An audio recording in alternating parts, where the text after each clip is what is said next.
I don't have to tell you things are bad. Everybody knows things are bad. Everybody's out of work or scared of losing their job. The dollar buys a nickel's worth. Banks are going bust. Shopkeepers keep a gun under the counter. Punks are running wild in the street, and there's nobody anywhere who seems to know what to do, and there's no end to it.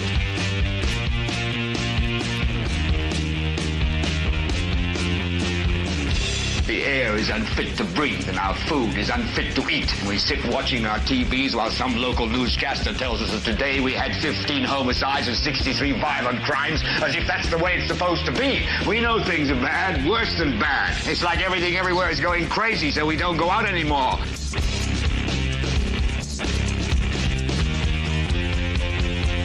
We sit in the house, and slowly the world we're living in is getting smaller, and all we say is, please, at least leave us alone in our living rooms. Let me have my toaster and my TV and my steel-belted radios, and I won't say anything. Just leave us alone. Well, I'm not going to leave you alone. I want you to get mad. I don't want you to protest. I don't want you to riot. I don't want you to write to your congressman because I wouldn't know what to tell you to write. I don't know what to do about the depression and the inflation and the Russians and the crime in the street. All I know is that first, you've got to get mad. You've got to say, I'm a human being. God damn it. My life has value. So, I want you to get up now. I want all of you to get up out of your chairs. I want you to get up right now and go to the window, open it, and stick your head out and yell, I'm as mad as hell, and I'm not going to take this anymore. Well, hello there, ladies and gentlemen, and welcome. I'm just a little bit discombobulated at the moment. Let me get back on track here and get everything straightened out. Give me just 1 second here.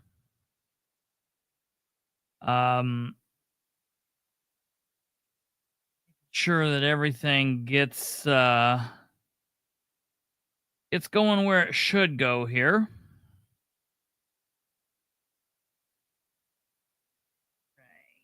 Let's find out. Hope you're all doing well. It's a Saturday, and I don't know how many people even knew that we were going to be here. It's been kind of a confusing last couple of days, and I apologize for that. That's my fault, and I will explain what the issue is here in just a moment. Let me continue getting the word out here. I've got just a few more places that I need to share. Muncie. Up, Muncie. What else are we doing? Where else are we going? I think that's it. Okay, well, if those of you out there could help us out here,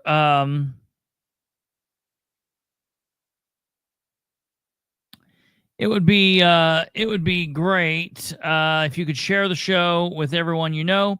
Help spread the word. We are here on a Saturday night. We're generally not here on Saturday night. I'm sure most of our viewers are not aware that we were going to be here. Normally, we'll do one of two things. We either are live somewhere around the 9 p.m. Eastern time frame, or if we are not going to be live, we will put up content, a little thing, at least a little space filler that will say, hey, no show tonight. And we did that Thursday evening when I knew that we were not going to be here. I had it up in time, let you guys know that. And then it was questionable on Friday whether we were going to be here or not. I said we would be, but then Friday in the day, I was like, man, I really don't know. And so I made up the banner and everything, and I made up like what to fill in. And I had started doing it and thought that I had done it, and I had only hit save. I didn't hit the last button that I needed to send it out to the world. And it was a little bit after the time, and I was like, man, we don't have anything up. So I am so sorry for that, but we are here, and that's like a once in a lifetime happening. So we won't let that happen again. And I will give you my my promise once again. We will either be here or you will have the notification that says no show.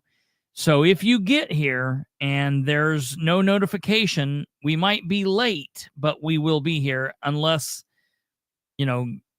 out of our control something happens, of course. God willing, we'll try our best. But bear with us. It is what it is, and we try our best here. So, okay, we're here. We've got a big show, which sucks. I probably should have done this tomorrow, really. I really hate that because I didn't really think about this. I guess I should have either not done a show tonight and pushed this till tomorrow, but it'll be what it'll be, and we'll see if people will come back and watch this afterwards or not. If not, you'll have the information and they won't. Hey, I know this seems like it's probably not a show to like so far because it's just been a bunch of babbling nonsense, but if you would go through and hit that like button, that would be fantastic. If you could smash that like button, give us some love. If you're not subscribed, please consider doing so. I know you're right now thinking like, wait, why would we want to subscribe to this mess? It gets better, I promise. Not much, but a little bit. So subscribe. Doesn't cost you anything. Click the bell so you know when we go live. If the people out there would be subscribed and would click the bell, then they would get a notification that, hey, wait, they're live right now on a Saturday. They're never live. That's the reason you want to click that bell. And then, of course, communicate with us over there if you're watching live. Communicate with us down here if you're watching via replay in the future. And above all else, share the show with everyone you know. That helps. If you want to talk with us, if you want to communicate with us, here's our social medias. There's where you can find us, everywhere there. And that's the way to do it. That's our phone number, emails, and everything that you need in order to connect with us. Okay, so I've been working on a couple of different things, and hopefully we'll be able to share with you guys some information that I've been working on, and hopefully we will have some record requests here in the maybe next week. I'm hoping it will be next week that we will have some records, but it's always up to the city of Muncie and to Henry County when they're going to specifically give them. But I'm getting a sneaking suspicion that it's coming close. So hopefully we'll have some stuff there soon. I know that there are some people out there that heard me talk about some Sproles information, and I do have a little bit of Sproles information, but I do need to contact Admiral Eric Lewis. I did not do that today, and I'm not going to bother him tomorrow on Mother's Day, so I will reach out to him on Monday and see if we can't talk with him. Part of the Sproles information has to do with him, but it's Sproles light. It's like Sproles adjacent. It's kind of got to do with Sproles, but not really. But it's got to do with the Henry County Sheriff's Department, so that's that. But then also the other big Sproles news is we're waiting on the record release concerning the GPS data on his vehicle and his deputy's vehicle that was involved in that pursuit. And we should be getting that, honestly, anytime. So I will keep you posted on all of that. Tonight, rather, we're going to be talking about a couple of topics. So topic number one, we're going to be talking about a legislative update. A legislative update that occurred yesterday, and it was in Delaware County, although not many people were aware of it. And matter of fact, one person that was aware, who also happens to be a newsman, a long-standing, long-held newsman here in Delaware County. It doesn't matter if you like him. It doesn't matter if you agree with him. It doesn't matter if you're on the same political bent that he is. It doesn't matter if you don't take him serious because he has long hair now, or you don't like the questions that he asks. None of that nonsense matters. Bottom line is, he does have a a long career being in journalism here in Delaware County. He wrote for the Muncie newspaper, the Star Press, for a very long time. He's been an author, and obviously I'm talking about Rick Yenser. Some people like him, some people don't, but to say that he's not a journalist because you don't particularly like him, or you don't get him, or you don't like his political bent, that's nonsense. Okay, that's nonsensical. And he attempted to go to this legislative update, and he was thrown out. He was thrown out, not for talking or public concerns or questioning. He was thrown out at the very beginning. He was thrown out at the very start before anything ever happened. And the reason he was thrown out is they were calling this legislative update a members only type of event. I cannot even believe it. A members only type of an event. Absolutely insane. Just totally crazy. So we're going to be talking about that. We're going to be looking at what exactly happened. We're going to be talking about what my thoughts on this happening, my thoughts on this, and we're going to go from there. Then next up, we're going to talk about everybody's favorite Indiana Lieutenant Governor, Mr. Micah Beckwith. We're going to talk about the Beckwith question. I'm going to phrase a question out there. And now this is kind of odd because I'm not sending this question out there to everyone. I know what a large grouping of you think. I'm sending this question out to a very small grouping of individuals. Some of the people that I'm trying to get this question to, I don't think even listen anymore. And the reason they don't listen is because they don't like my take on Micah. So I'm trying to put the question out there in many different platforms so they have a better shot of getting it and or hearing it. Because I know that there are a couple that fall in this category that do listen, but I know that there are some that don't. So I'm putting it out on the show, but I'm also putting it out on X, and I'm putting it out on Facebook as well. So I'll keep you posted on that, and we're going to go over that. And then at the end, we're going to go through the Muncie Board of Works meeting, which happened on Wednesday. And if we have time, we're going to go through the critical portion of the Delaware County Redevelopment Commission meeting. So that's that. Let me double check here really quickly. Make sure. Got a message sent to me.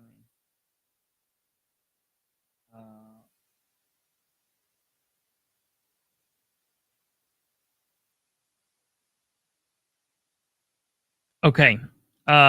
So, all right. Without further ado, we're going to go ahead and get into the meat of the show. I'm going to give you the meat, lay it out here on you. Elite members only, ladies and gentlemen. This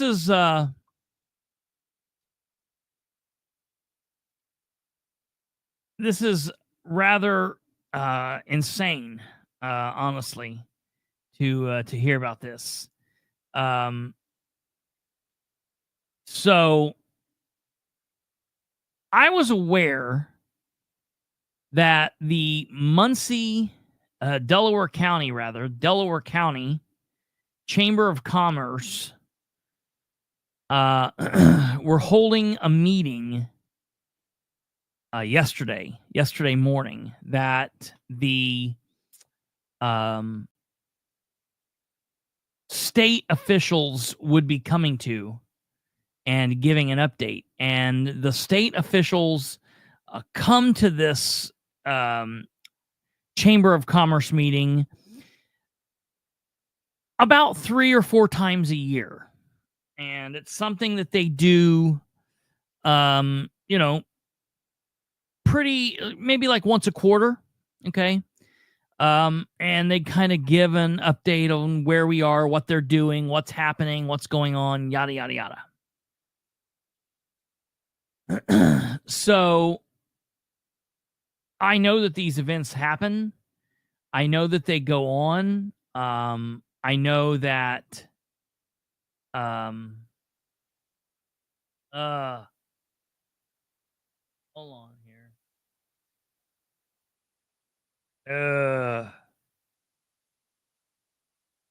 Stand by. Let me make sure we've got the right thing here. That is hilarious.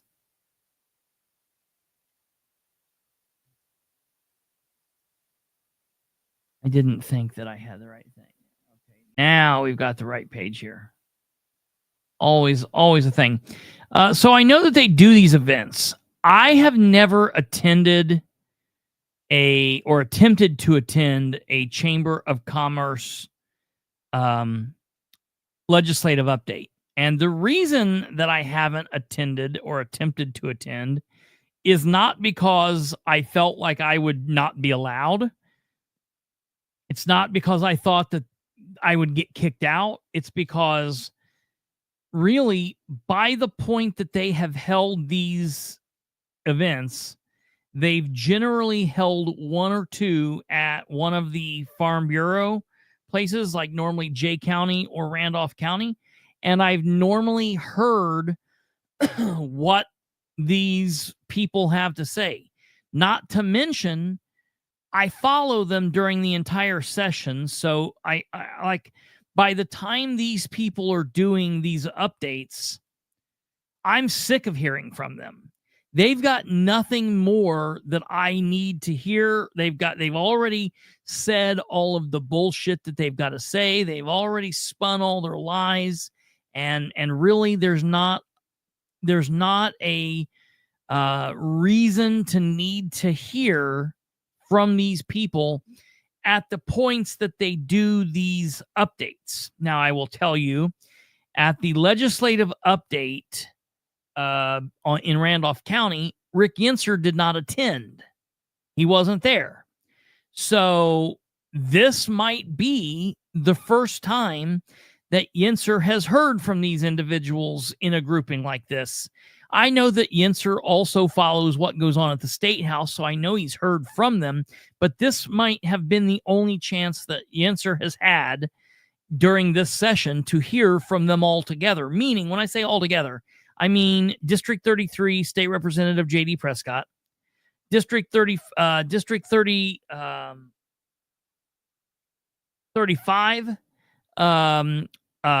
Elizabeth Roway, District 34, Sue Arrington, and District 26 State Senator Scott Alexander.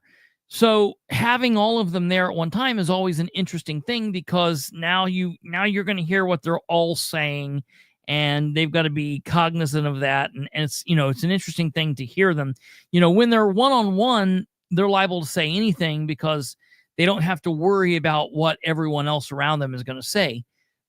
So I don't know if Yinser has heard them at any other point this year or not. I'm just telling you that the reason he went yesterday probably is because, number one, I think he's probably been there in the past. I would be shocked if this is the first chamber event that Yinser has tried to attend when they've held a legislative update. I would be shocked. In all of the time that Yinser has been a journalist, a newsman in Delaware County, sure, I mean, I haven't asked him this. I need to. Surely to God, he would have asked us, oh, no, it's not pay $25. What? Stand by, Charlize. We're going to get all into that. I'm going to let you know here. Now, I think that it might be. I got to go back. It might be. I think I did the wrong thing. Let me go through here and do this, because I think I did the wrong thing. Let me see here.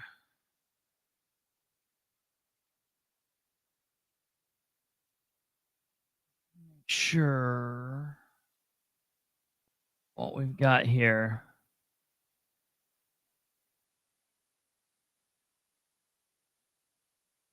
Okay.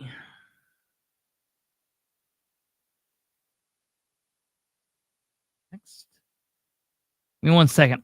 I'm going to pull this up and I'm going to let you guys, I'm going to read to you Yenser's writing that he's put out about this. This happened yesterday at this happened yesterday at yesterday morning.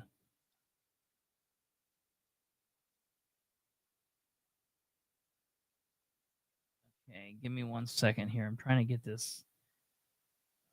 Trying to get everything here proper. So, okay.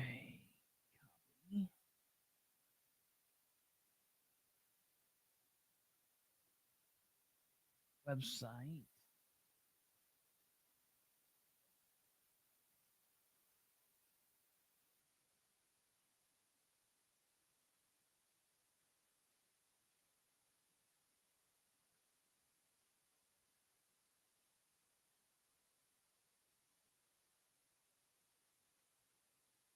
Okay.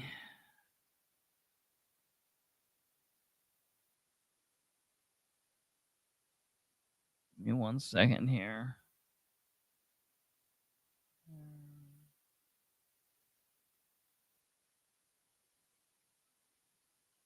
Okay, yeah, right here.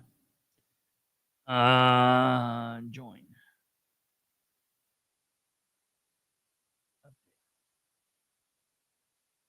Okay, there we are. All right. Now I'll be able to give you guys that direct information. I had clicked on the wrong one earlier. It was very difficult to see what I was clicking on, but I was in the wrong state. Now we have the correct one. Okay, so Yenser's post that he put out, he posted this on Delaware County Community Awareness page, and he posted this earlier today. He posted it at 12:30 this afternoon. And so Yenser's post starts out like this. The Greater Muncie Chamber of Commerce no longer allows the press or public to attend. So with that statement, lets me believe that he's more than likely attended these events in the past. Okay. The Greater Muncie Chamber of Commerce no longer allows the press or public to attend. Updates with state lawmakers. This is a members only, said Brenda Brumfield, a member executive closing the doors to the gathering at Ivy Tech Community College downtown. Keep in mind that this is not being happening in a private building. This is happening at a university in Ivy Tech in downtown Muncie, which gets tax dollars. Okay, keep that in mind. Jeff Scott, Ivy Tech chancellor, had a newsman escorted out of the luncheon attended by the Republican Senator Scott Alexander and fellow Republican Representatives Elizabeth Roway and J.D. Prescott. Democratic lawmaker Sue Arrington did not attend. Roway, also the chamber CEO. Now, keep that in your mind, okay? We have a state representative that is also the CEO of the Chamber of Commerce. Hid her face when Yenser attempted to talk with her and snap a photograph. She also was unresponsive later. It was just the day before that Roway asked for another public contract from the county government to run economic development programs. Years ago, the chamber had a hand in building the Horizon Convention Center, having government divert all local food and beverage tax money for its operation. Since the legislature adjourned last month, many people have been outraged by the actions taken where there have been no notice or debate. Among them were allowing the governor to put tolls on interstates, eliminating alumni elected trustees at Indiana University, and dissolving a small public school district near Modoc. Lawsuits have already been filed in the last two matters. The bigger issue has been a large increase in property assessments mailed out to homeowners this month. Some saw 20 to 40% hikes in values either from nearby sales or from the base reassessment.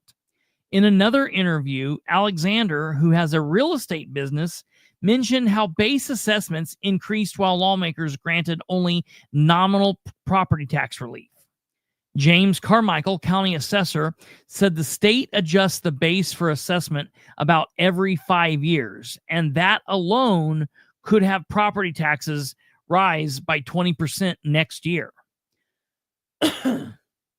Alexander indicated that property taxes should be eliminated, although a measure doing that proposed by Prescott, which was a joke, was not considered during the session.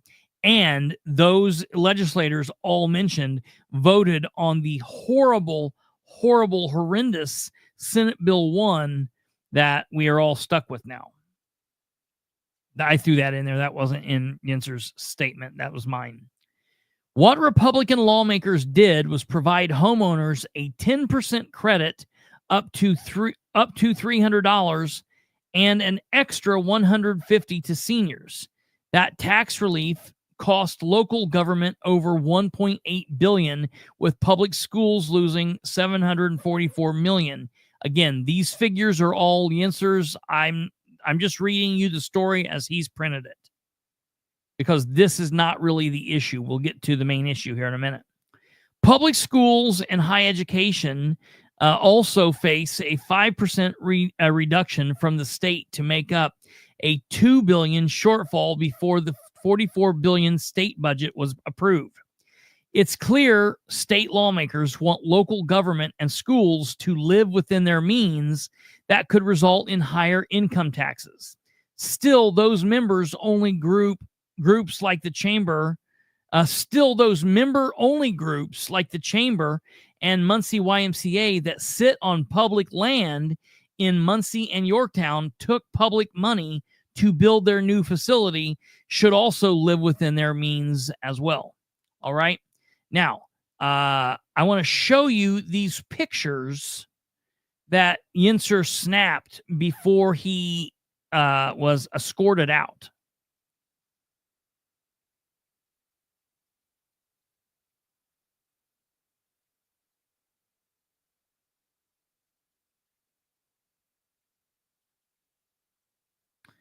Here is J.D. Prescott. I'm surprised he's not hiding.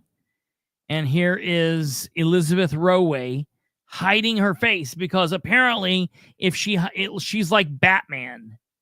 If she hides this much of her face, we're not going to know that's her. So, I don't know who that masked woman is sitting next to JD, but I wonder where Elizabeth Roway went. Okay, here's this gentleman. Here's Stephen Brand. He's sitting there. Now, I believe he's probably a paid member, maybe, or is it just because he's a local elected official? Is he not a member? We need to find out. Is he a member? Is he not a member?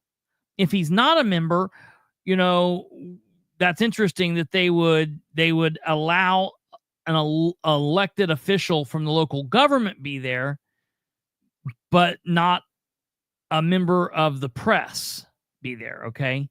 I guess that depends on who they believe the press is and who they are to make that determination. All right. Here's Scott Alexander. Okay. And then back here we are to this masked woman. All right. The comments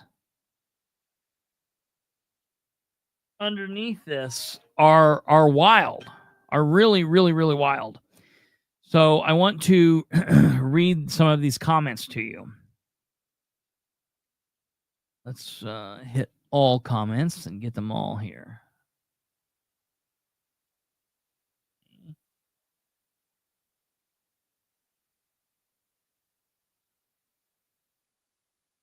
All right. Charlize Jameson said, to elected officials, why the secrecy? If you expect us to pay for whatever it is you're planning behind closed doors, those doors need to be opened. I agree. Matt Kantz says the following. Charlize, it's a paid event put on and paid for by chamber members. They do it 3 to 4 times every session. Feel free to join and pay for the lunch that everyone who attends must pay in addition to being a member. If Mr. Yinser is a real journalist, which he says real journalist, perhaps he could join the chamber as a member of the press. I'm not sure citizen journalist is a business, but this emoji. Now, what's wild to me about this is Matt Kantz's problem. And I'm going to clue you in a little bit further to his problem here in a bit, but this is a fight he doesn't need to engage in. And let me tell you, for those of you that don't speak English the way that I do, what you just heard me read from Matt Kantz is a different language for him saying, Yinser is a nobody. I'm better than him. We're better than him. Roway's better than him. J.D. Prescott's better than him. I'm better than you, Charlize. How dare you or he or anyone else? The people of Muncie are stupid.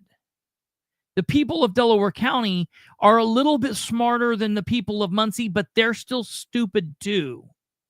And we're better than you. What I don't understand is Kantz has no dog in this fight. He's not a state official. He's not Roway. He's not Scaredy Cat, Pussycat Prescott. He's not just act like nobody can see me, Alexander.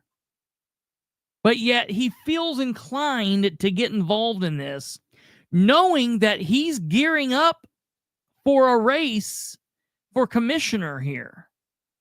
Now, he'll probably luck out and Shannon Henry won't run and no Democrat will run and he'll easily walk into the office, and therefore he'll continue feeling like he's bigger and better than everybody else, and that we should all be so grateful that he gives us the pleasure of running for office and being in elected office, and that we should thank him for that.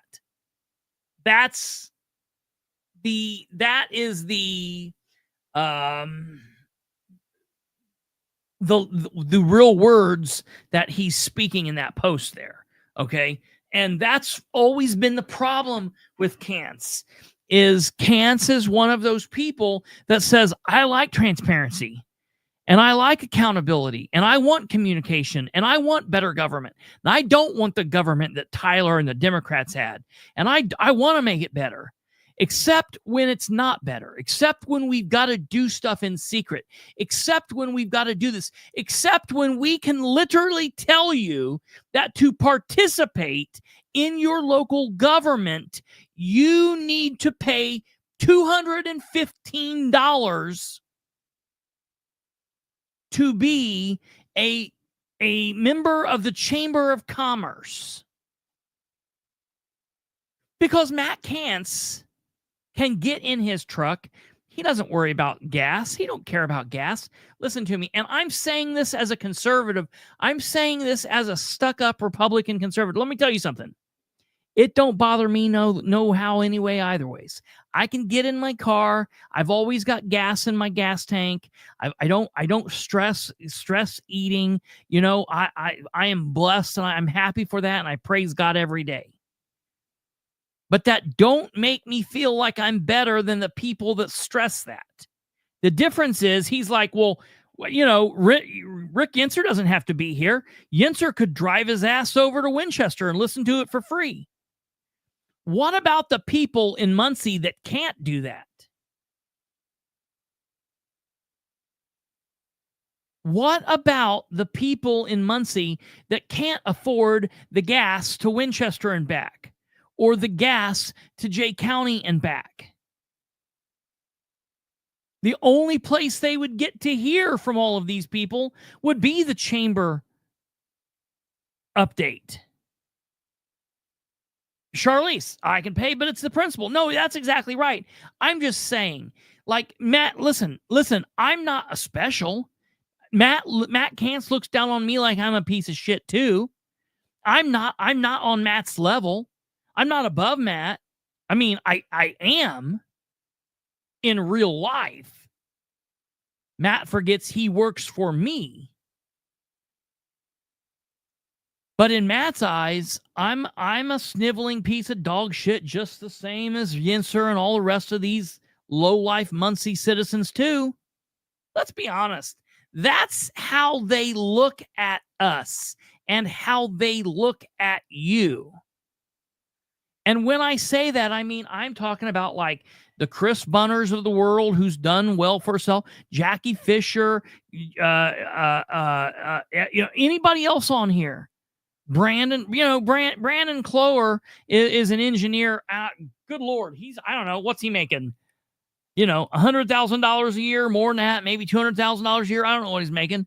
He's making a pretty dime. He can do what he wants. He's secure in the bank, but because he dares ask questions, he's a low-life piece of shit, just the same as everybody else out here.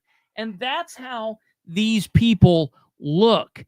You're not someone that can do anything about it because you're not in the right tax bracket to even run against them. This is the mentality. It's not a conservative or liberal mentality. And that's what I so wish we could get. The true conservatives and the true Democrats share a lot of things in common. When you get right down to it, when you get off this elitism bullshit. And that's this. I mean, this, I didn't think this thing had me riled so up, but it really has me riled up. All right, let's continue on. We're not even anywhere close. So I wrote, Matt Kantz, watch yourself. Although I'm not a journalist, what I do pays my bills. Okay. I don't have any other job than this. What I'm doing here pays my bills. So I don't know what Yinser's got going on, but far be it from me to try to guess, and far be it from Matt Kantz. I don't understand. Like, Matt Kantz's response to Charlize Jamieson there is probably one of the most disgusting things I've seen. It is total elitism. Okay, so after I told him to watch himself, and although I'm not a journalist, what I do pays my bills, I go on to say the following. That said, I understand private memberships to events and such. I understand that, and I'm okay with events being held that are private, and I'm okay with the chamber holding whatever events it wants to hold. It just looks gross when Elizabeth Roway, as a public servant, also happens to be connected to the chamber, and that's what made this event exclusive. So she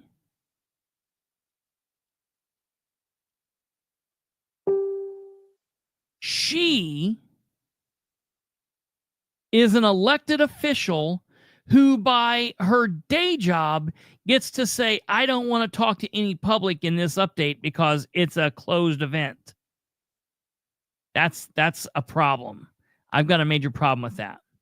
Never have liked her being a state representative and in her position with the chamber and being connected to the economic development of this county. I would much rather her just do the chamber and the other crap and not be a state representative. There's always 2026, I guess.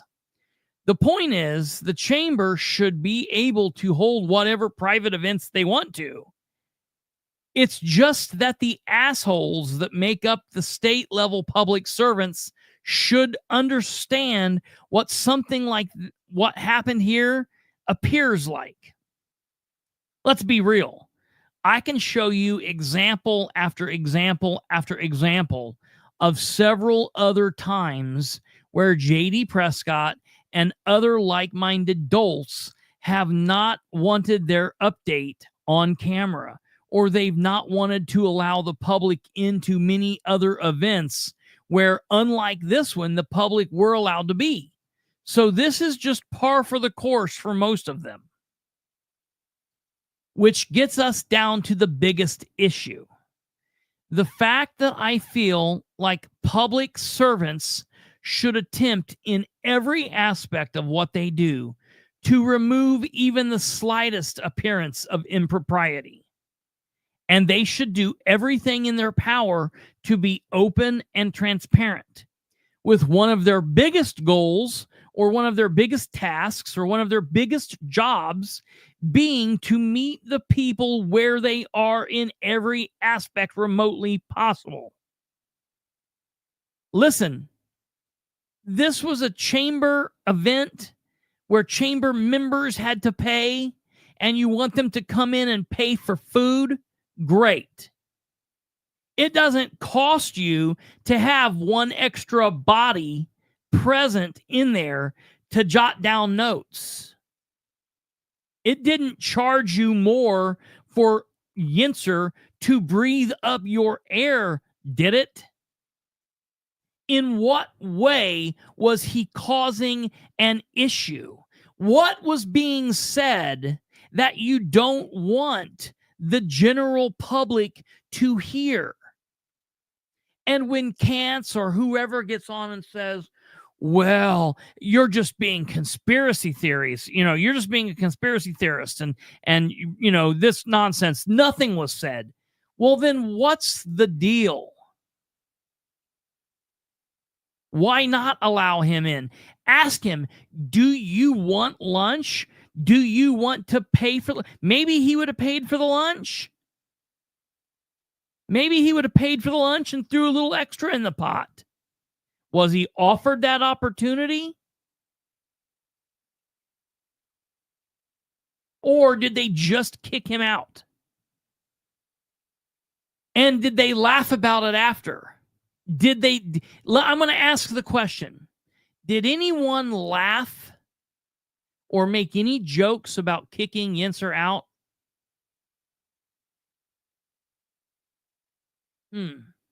I wonder if anyone there made any jokes about having Yinzer kicked out. I'd be willing to say they did. Maybe I'll look and see if I can find that information and if I can bring that information forward. Because if that's the case, then it's even more disgusting. And while I'm sitting here, you guys can go ahead and judge them because, yeah, it's even more disgusting. I'm telling you, I am aware that jokes were made.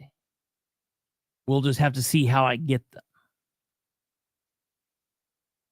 The fact that I feel that public servants should try and be as transparent as possible is what makes me so angry about this. And the fact that Matt Kantz promised me that we felt the same way on that while he was running for his council seat. However, he then got into the council seat and multiple different things have happened that have shown that he doesn't truly feel that way. He feels that way up until there's a need for secrecy. And then the fact that that's just the way that it is what his answer is. Well, that's just how things are done. Well, then I'm sorry, sir. You aren't a conservative the same way that I am. You might like Reagan. You might like guns. You might like running around acting like you're the police when you go to MTAC and all that stuff. You might enjoy all that stuff. You might agree with personal responsibility, but when it comes down to it, you don't get the very basic the very basic principles.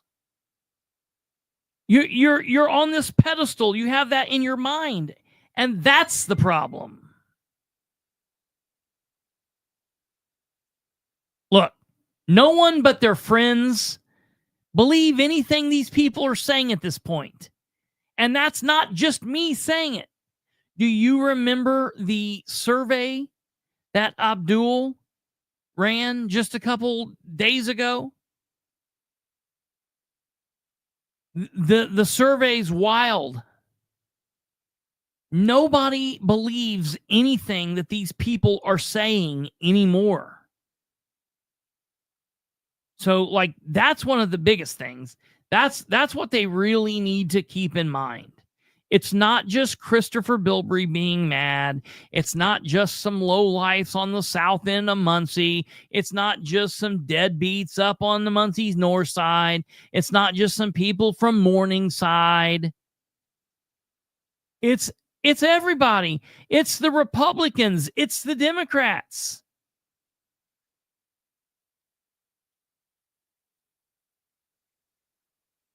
That's probably quite accurate, Charlize. I agree with that.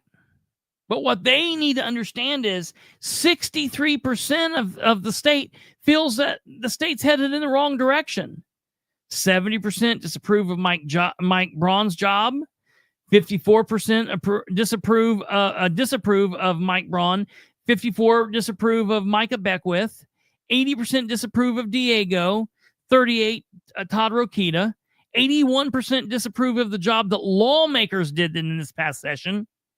So it's a lot of us together.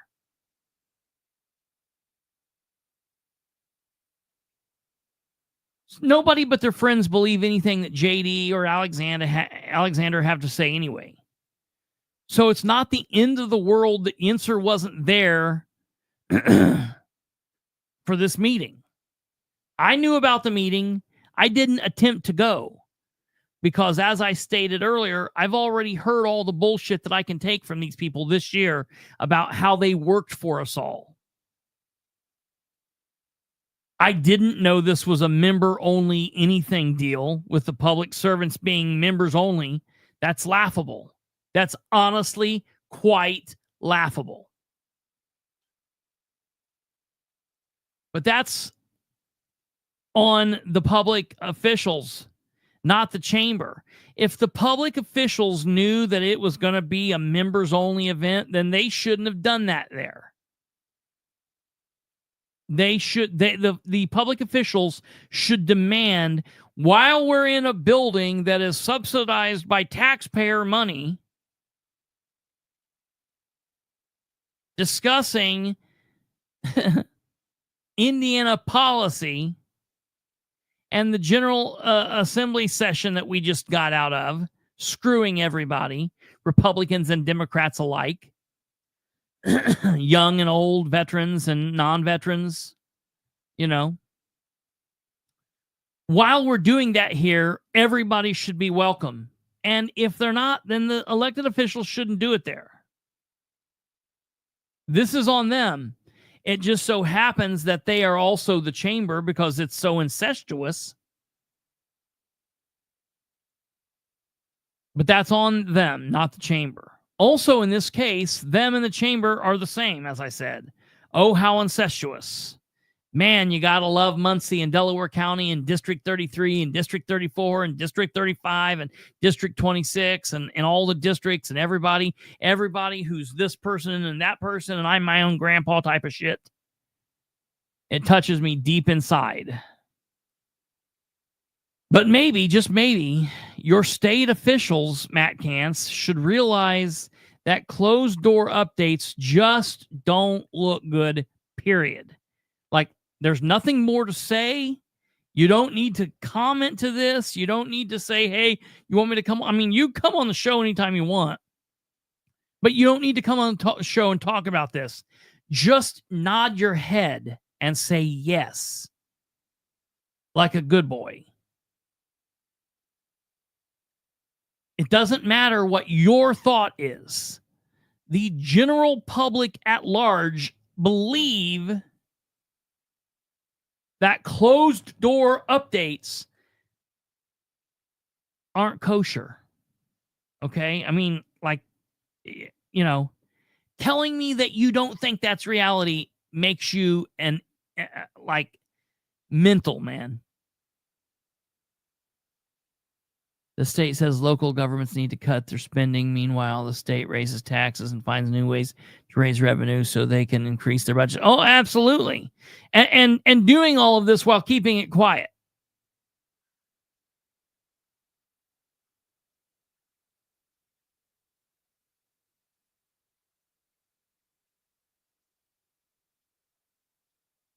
Again, nothing of importance happened at the meeting on Friday. We all know what they said, but people just don't trust them to start with. So that just adds to it.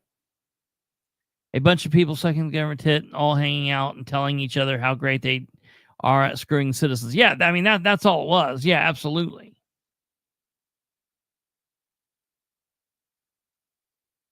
You know, and it gets back to, and I've made a bunch of statements. I want you to know about the statements. I'm not picking on people from certain places of town. I'm just telling you how these people all look at us. And it's not somebody from Shedtown. It's not somebody from Crosstown. It's not somebody from Whiteley. It's every single one of us. It is them versus us. Period. Oh, Tweety Bird, that's old news, yeah, because he didn't want to stay at his governor's mansion that's already been paid for. That's just one of the big issues. That's old news. Not only is he getting a new helipad, but he's also getting a new fence around his house. He's getting a new concrete like basketball court poured so they can park a trailer on top of, so that the agents that are on duty can stay in the trailer rather than be in his house because they don't want them in the house. I mean, it's a whole bunch of craziness that they're getting.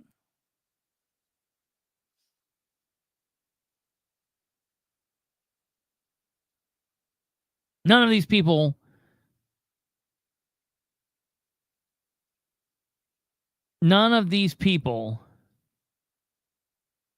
understand us having the distrust.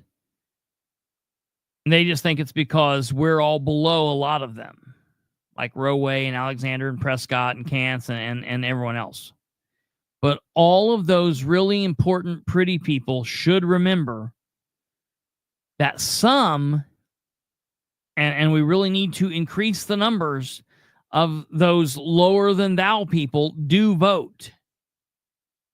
And we all need to remain angry. And 2026 is coming along quickly. Very, very quickly. So I don't know what the deal is with this nonsense, this elite members only mentality.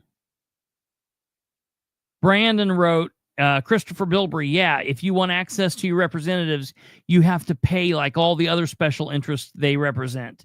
They sure don't represent the people of Indiana. I can't wait until all of the above are no longer in office. And I agree with Brandon. 1,000%. 1,000%. Todd Smecken says, doesn't it seem odd that all these members-only nonprofits take our taxpayer dollars so freely while shutting out the public at the same time? The Y took $5 to $6 million alone, not to mention using public property, which was stolen from the people and handed to BSU. Just to be clear, neither of them pay a penny in property taxes, and it doesn't matter which party runs the city. Neither of them will say no to the oligarchs who run the county and city governments. The Republicans don't work for the people in the state, but voters keep giving them keys and wonder why we get worthless politicians like Roway. P.S. When Dennis Tyler and gang stole our money, Judd Fisher wrote the courts a letter about what a great guy Dennis Tyler was and why he should be granted leniency. Now Judd Fisher sucks up to Matt Kance, and they go out and have fun on, random Thursday nights and have all this fun activity, and they're running around. These people, you would think that these people think that they are like the kings and queens of New York City, or they're living in LA, or that they're in London and somewhere in Europe somewhere. The way that these people get on in their minds.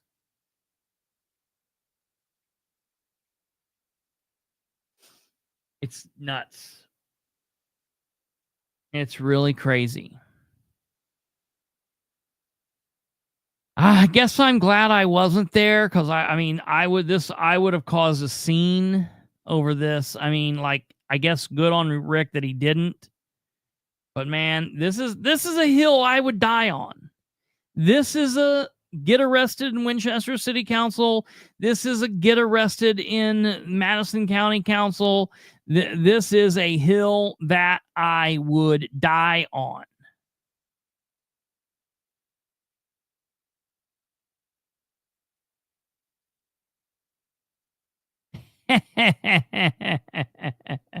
Stumblefoot. So $215 to buy a membership to the Greater Muncie Chamber of Commerce. And I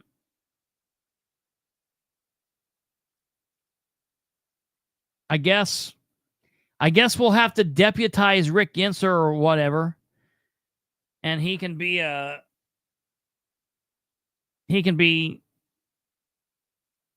the information gathering journalist for the Spotlight. That way he and I can go to this next time they have this.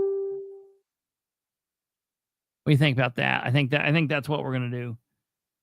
I think I'll level up and pay my $215.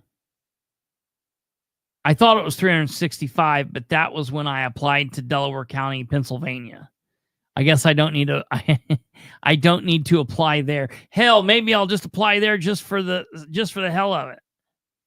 Matt Kance, are you a member of Delaware County, Pennsylvania Chamber of Commerce? I don't think so.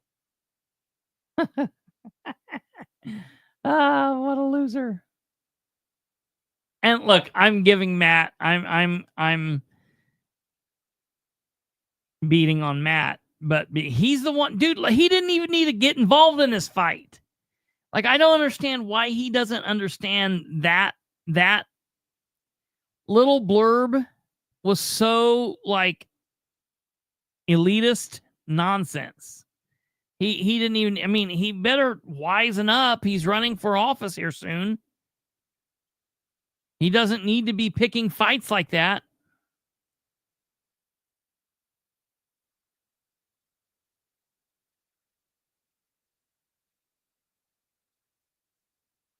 I mean, I'll be honest. It might be better to just have Shannon Henry, because at least we know where we stand with Henry. It's not like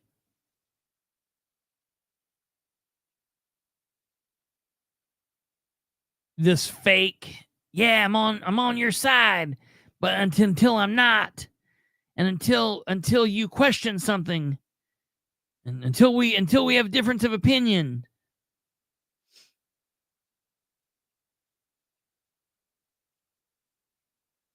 Yes. Yeah,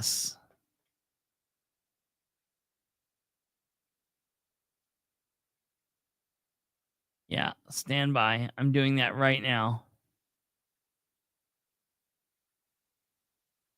Yeah, right. That's exactly right, Kate. Oh, you know what? Well, Jackie, I'll post them. I will post them on my, I'll post them right here.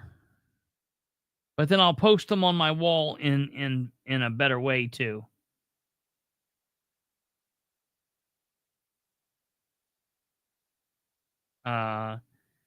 There's Rick's.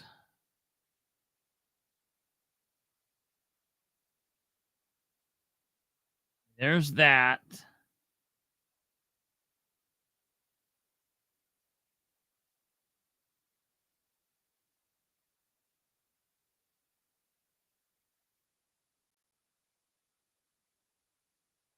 Okay.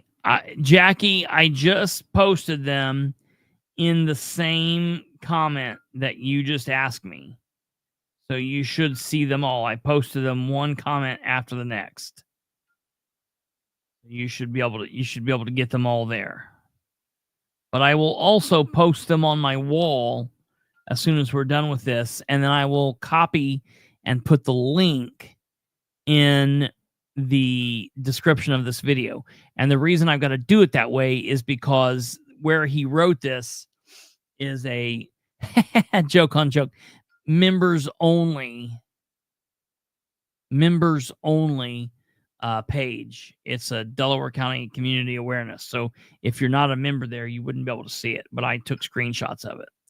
Randall McAllister, this is exactly a reason why a majority of citizens do not trust our public officials.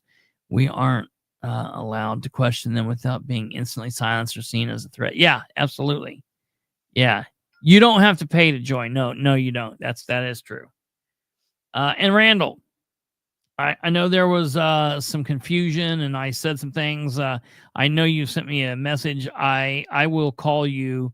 Tomorrow's Mother's Day, so I'll be tied up. I'm sure I don't know what you'll have going on, but I'll call you on Monday and we can chat on Monday. I've not been avoiding you. I've just been busy, but I will get in touch with you on Monday. So that's that. Okay. I'm obviously going to follow up here. I would have liked to talk to Yenser. I haven't talked to Yenser prior to going live tonight. I wanted to talk to him. But I did not get a chance to talk to him. We don't always agree on everything that he posts or thinks. We definitely probably don't agree on national politics, but I agree on quite a bit of his local thoughts, but I don't care if I agree with him or disagree with him. I am definitely going to fight for the access of the press, and I'm going to fight back against Kantz or anyone else who thinks they get a right to question if Rick is a journalist or not. I mean, I find that preposterous. I mean, if you want to question me or not, that's fine. Look, the Indiana state government doesn't question me, Matt Kantz. So I don't know why you feel like you would get a chance. Now, I'm not saying you haven't questioned me, but I'll put it to you this way. When you question Yenser, you are questioning me. Because I will be honest with you. I don't consider myself a journalist, but I do consider myself a member of the media. And in that light, I don't consider myself in the same boat as Yenser because of the lifetime of experience that Yenser has had. So that's that.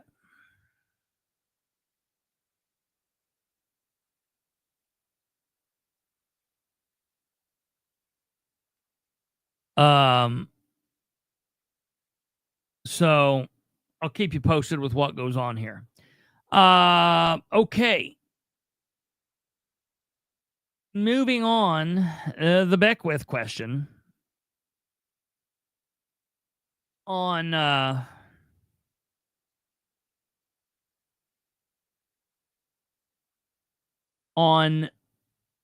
all week rather, on the Kendall and Casey show, Rob has been really just taking Braun and Beckwith to task, really. Tuesday is the day that Beckwith normally calls in and is on air with Kendall. And something happened on Tuesday. They were in the middle of their segment. They were recording their segment because of time constraints. So they were recording their segment because they were going to air it at a later time. And Rob does that frequently. Like anytime I've been on with Rob Kendall, let's see. I've been down there. I've been on with Tony Katz twice. Both times I've been on with Tony Katz, it's been in real time. Been in real time. Then I've been on with Kendall and Casey, or I've been on with Kendall or Kendall and Casey. I think a total of 4 or 5 times. And I think one time I was on with him in real life. And every other time it's been a recorded segment. So I know they do that. They'll go in before they're on air and they'll record segments, and then they will put them on at various points in the show, just how the day is going to work out. And so on Tuesday, they were recording a segment with Beckwith, and something happened, and they lost power to like the studio, to everywhere, and the phones went dead, and everything it just dropped it.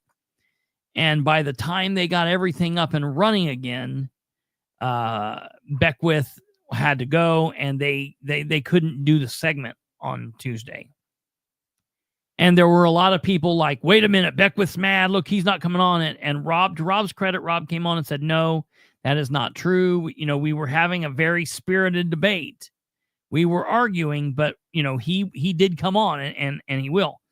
And Rob said, I am upset with him, what he's doing as lieutenant governor, but I look at him as a preacher and and we were friends and now Rob said our friendship has changed.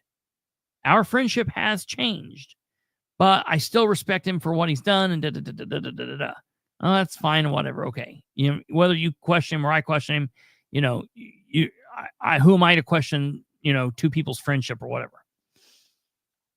But I think that's changed. Even that, I think, has changed, because Wednesday and Thursday and Friday, Rob was real hardcore about it, and, talking about how they really haven't even talked like they used to talk every day. And now they haven't talked in a couple of weeks. Outside of the only time they've talked has been for the segments for the radio show. And that Rob is starting to realize that Beckwith is not maybe who Rob even thought he was outside of politics. And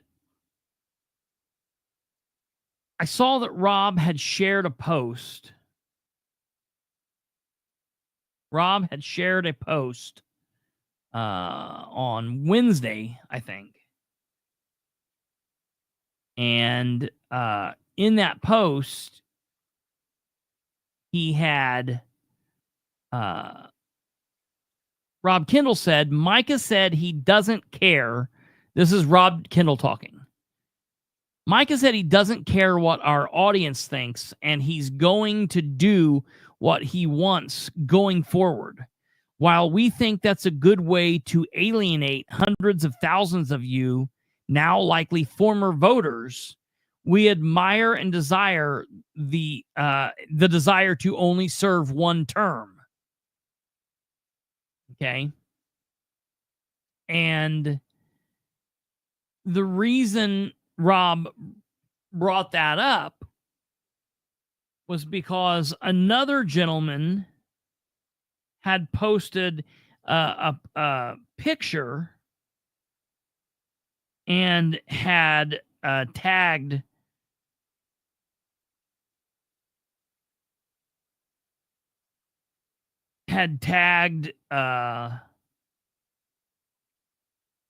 Kindle in it.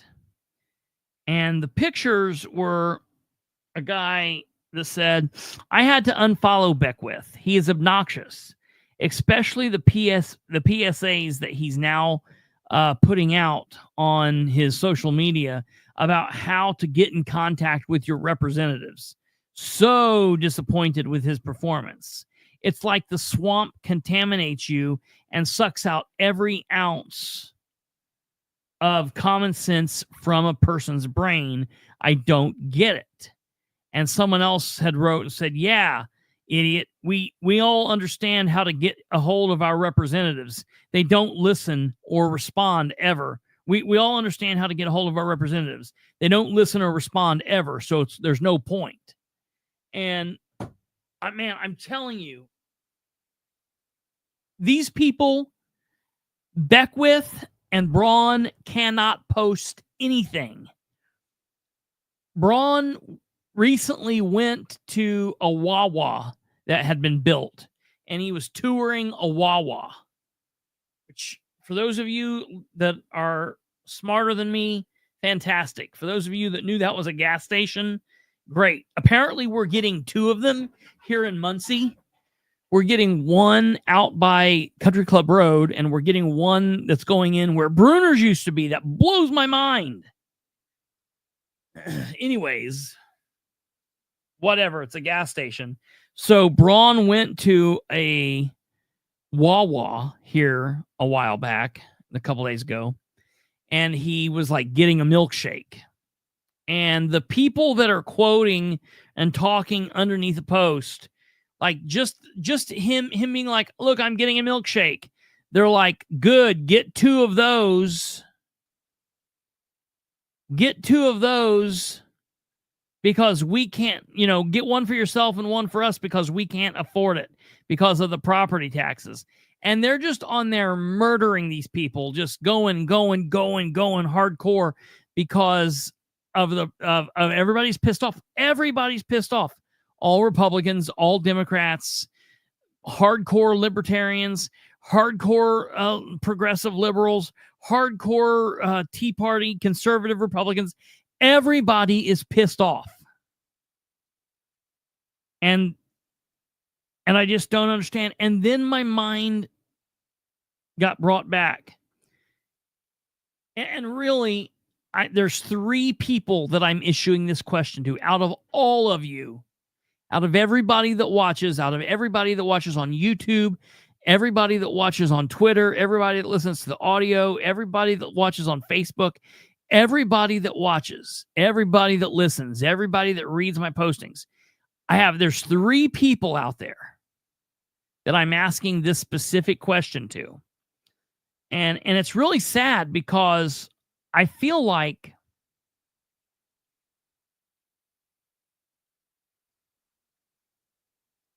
there were a grouping of people that I've been friends with that I knew were hardcore Beckwith supporters. And when I started calling him out for the weird stuff, it was only 2 weeks after he won the nomination. He won the nomination in June. And by August, I was calling him out.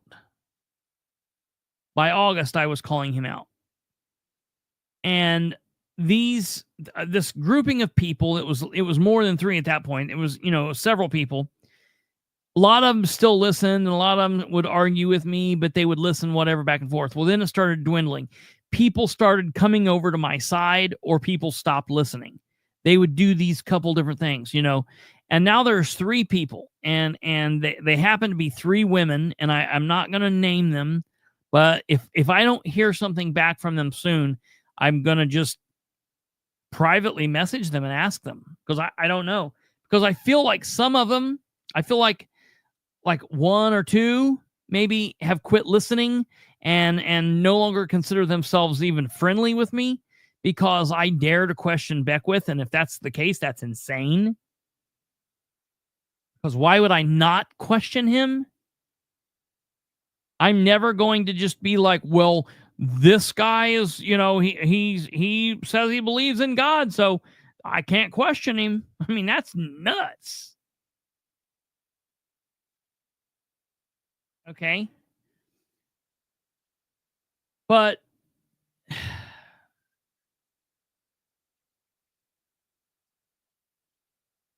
all the shit I've taken from people since August or September 2024 reference my thoughts on Micah Beckwith. Friends and a couple of viewers have stopped viewing or watching and listening to me, or stopped watching the program, or being friends with me, because I've dared to call Beckwith out for various issues over the last year during the campaign, after he won the nomination, up to and through his nonsense in the previous couple of weeks.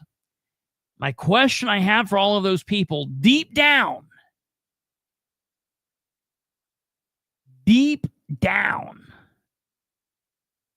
my question is, to you 3 women, are you still 100% on Team Beckwith like you have been? Are you really? Can you look me in the eye and tell me from the heart of your heart that you're from the bottom of your heart that you are pleased with his performance so far? I would like an honest answer. If you want to debate it, we can debate it. If you don't want to debate it, we don't have to. I just want an answer from these three people, because I feel like these three women, if they would answer truthfully, that would tell me a lot. Because if these three women are still hanging on, then I feel like there are probably a lot of people still hanging on. But if these three women are starting to falter, then that would let me know that a lot of people like them are faltering. And I honestly think like they've got to be at this point. Or they're just simply going to say, no, nothing could make me question him. And at that point, it would be like, you know, this person's a family member. This person's like my father or my son. And you could tell me that they were a demon. You could tell me that, you know, they were Hitler, and I still would love them and follow them and whatever. You know, that at that point, there's nothing that can be done. You know, if you're just going to blindly follow a person just because this is the end all be all, then that's, you know, that's not real life at that point. We're not even discussing politics at that point. That's some kind of thing. I don't know. That's outside of my pay grade. But I just simply think that people can't be. I don't want to out them. I cannot out them yet. I cannot out them. I still, while they might not like me, I still have enough respect for them that I don't want to out them. But and look, I don't even know that they are listening to this. They might not even be listening to this, because they might be so mad that I call him out frequently that they don't listen or read anymore. I'm just trying to put it out here every way possible. I'm sorry, when you buy a $90,000 vehicle on our dime, ask for a $2 million increase in your office budget and spend your time trying to be an influencer. I think that you care more about let's see. Hold on. I'm getting a text from David Williams, my uncle.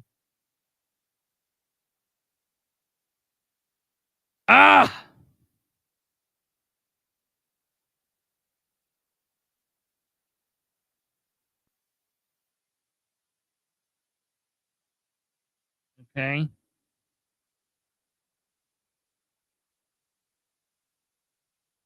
Well, that was kind of relevant.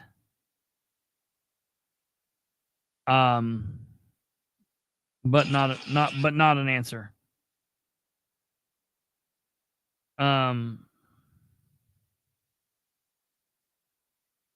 Okay, sorry about that. That was kind of a relevant text, but relevant adjacent. Okay, so that's the question. Yeah. No, I appreciate that, David. Yeah. I definitely appreciate that. Oh, look, here we go. Let me get this back here. I love this. Here we go. We've got Paleo GOP in for the answer. Conservatives in America aren't serious enough politically.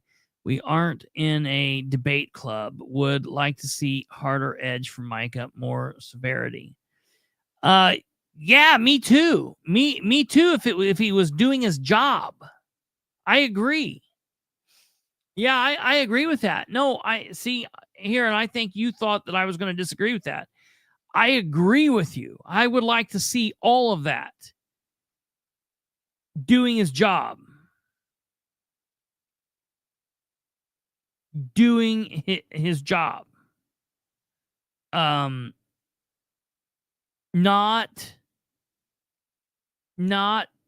gelling his hair up as high as he can get it and running out and doing the Charlie Kirk face.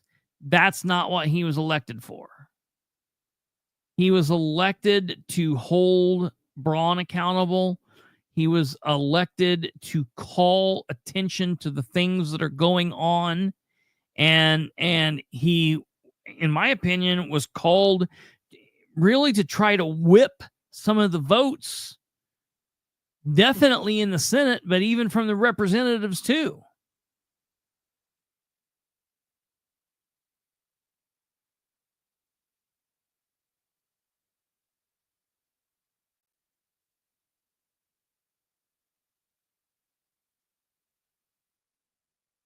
Wait a minute. I want to see what you're saying here. This is interesting.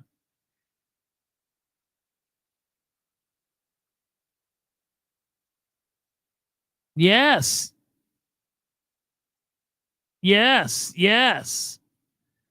So, Paleo, you and I are agreeing. You and I are agreeing here.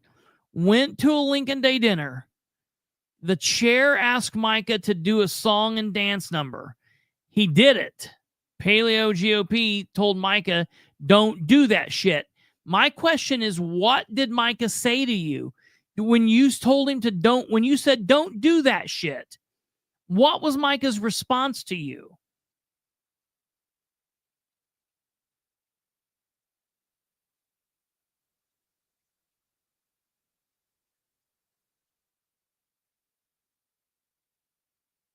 Dude, have we flipped? Because I think like here recently you've been hard on me because of my view on Micah. Now, are you agreeing? Or maybe it was somebody else. Maybe I'm just twisted. But yeah. And listen, I'm saying this. I'm a believer. I'm a Christian. I am a Christian. I like that Mike is a Christian. But politics is not that.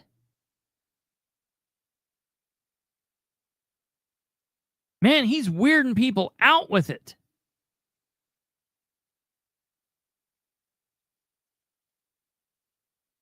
There's something that needs to happen. He needs to, like, a couple people keep saying, oh, he's just drinking from a fire hose and he'll get his legs, man.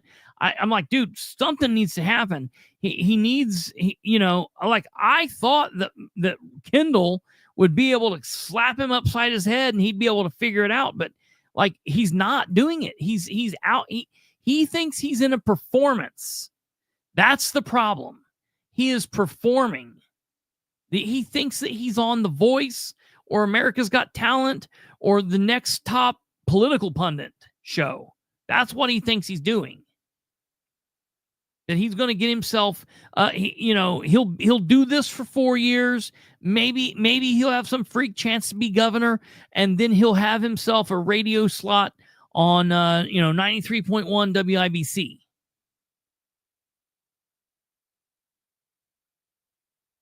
Yeah, all right. And that's fair. I get it. But yes, you're right. Absolutely. And I mean, all I'm saying is, like, look, dude, politics timeline is like this. Time goes like this. So the time that he needs to mature and get at it is quick. Because look, I know it's still just May 2025, but we're already in 2026. And so, by the time 2026 gets here and we're through May of 2026, then the municipal election is going to be here and everybody's going to be worrying about that. And then boom, bang, pow. And I'm telling you, he's going to have wasted a lot of his time doing this weird ass song and dance, trying to rub holy water on everybody. And it's like, not it. That's not what he was elected to do.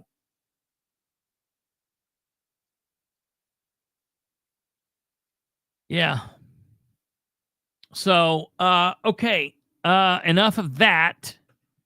Hopefully we'll try to find I hate what you sent me there, David. That was bad stuff. Okay. On to the next. All right. Just briefly, I do think that we probably need to put this up here and make. Oh shit. Oh. What am I doing? Figure out how to get it. Always a struggle, dude. Since the city of Muncie changed their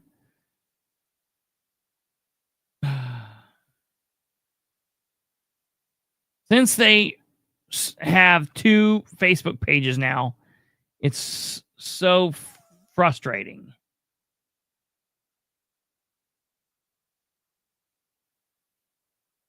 Okay. Yeah, we're going. Oh my God.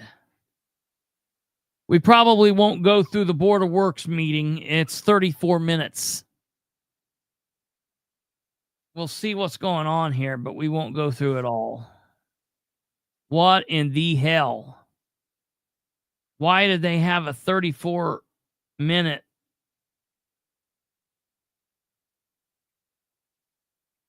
Well, I can guarantee you something fishy's going on here. Because that's funky.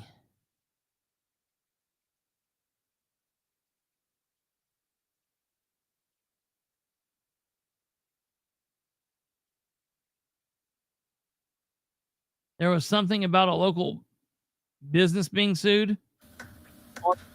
Board of Works. Good morning, everyone, and welcome to the May 7th meeting of the Muncie Board of Public Works and Safety. Please rise for the Pledge of Allegiance.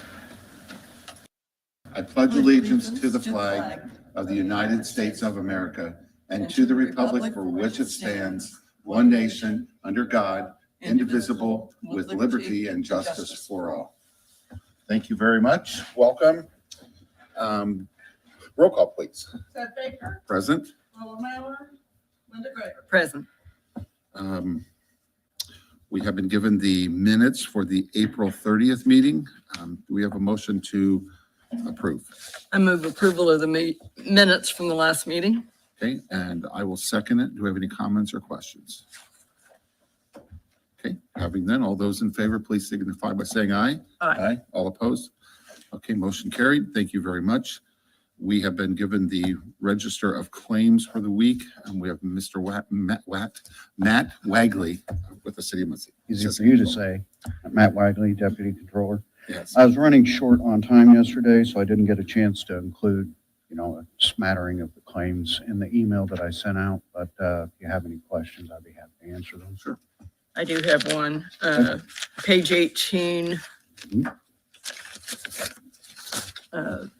Under the edit Board of Works, we've got a make my move item for 38,000 something, and the description is miscellaneous.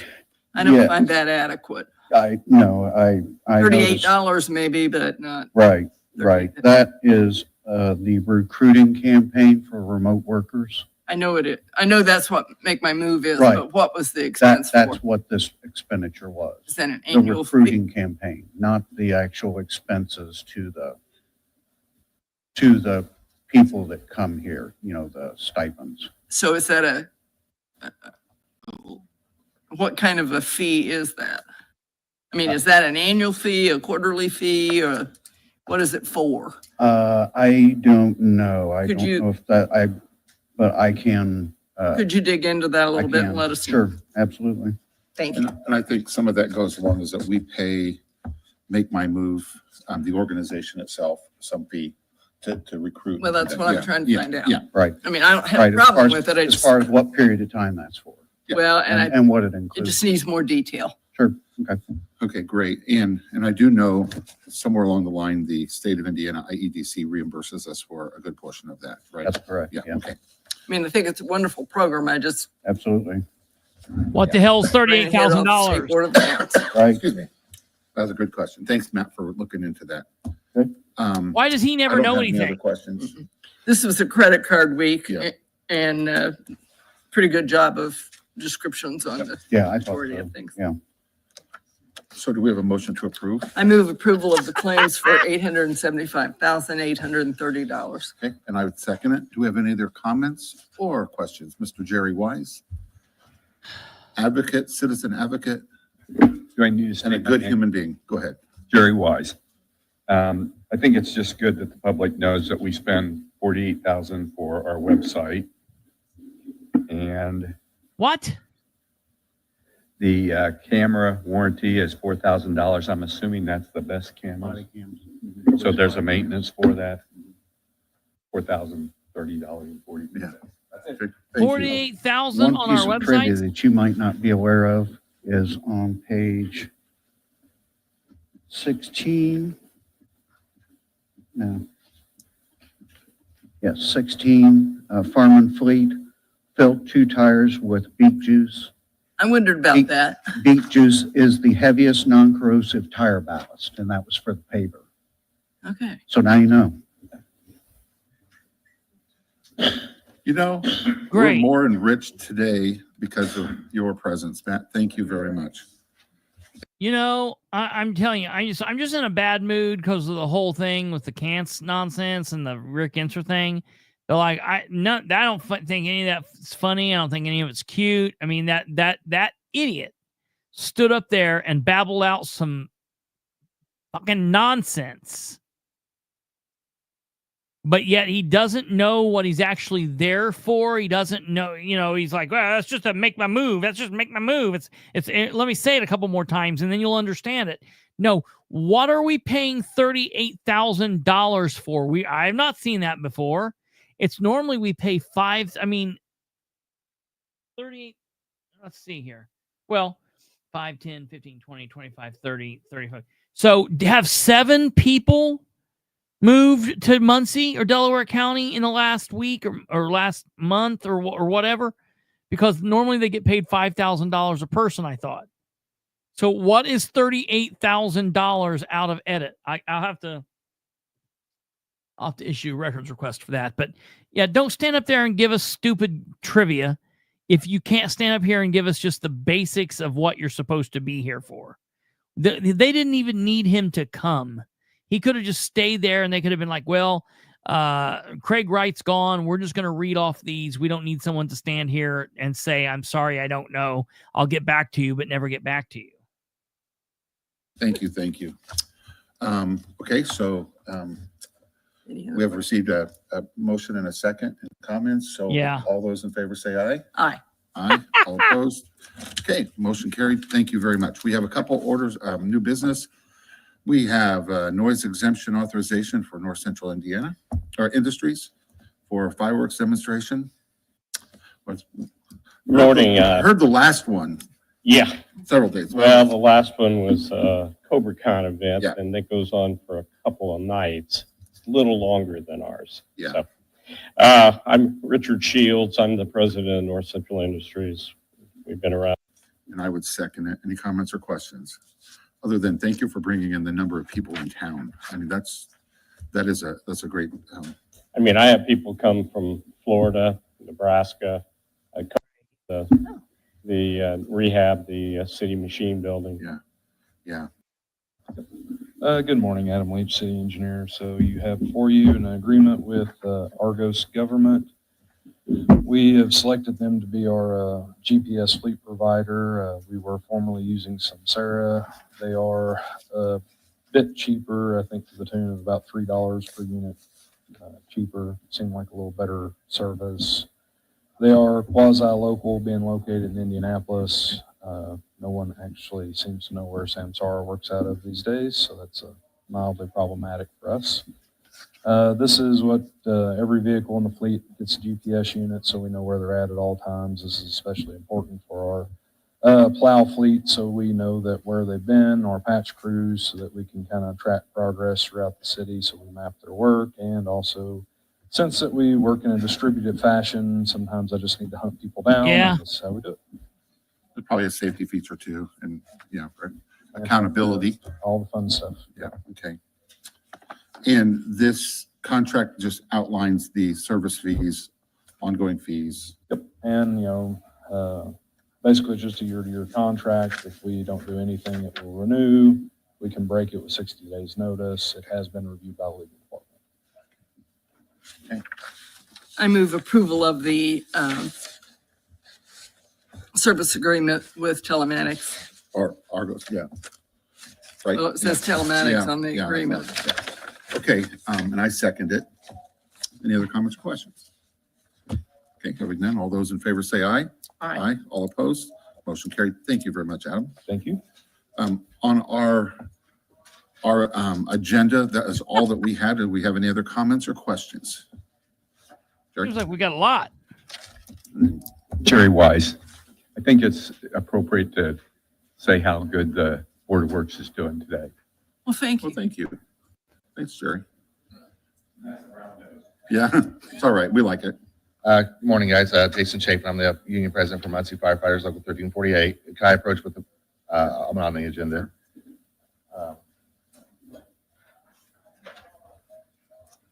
Thank you. Thanks. Oh, I got a blank sheet of paper. Here, take mine. Oh. Well, I just didn't know. I thought it was April 1st or something like that. Yeah. So yeah, I usually come before you guys every year. We do our street collections every year. These are a list here of the intersections and the dates we plan on doing it. Each shift does it 2 times. We do it 6 times total, 4 to 6 p.m. Broke down the charities that we I like that. donate the money to at the bottom here. We 30% of what we collect goes to the, and it should say Special Olympics of Delaware County, because we do, we obviously keep that local. 30% to the Mexico District Association, which is kind of the Jerry's Kids Fill the Boot, like traditional firefighter Fill the Boot organization.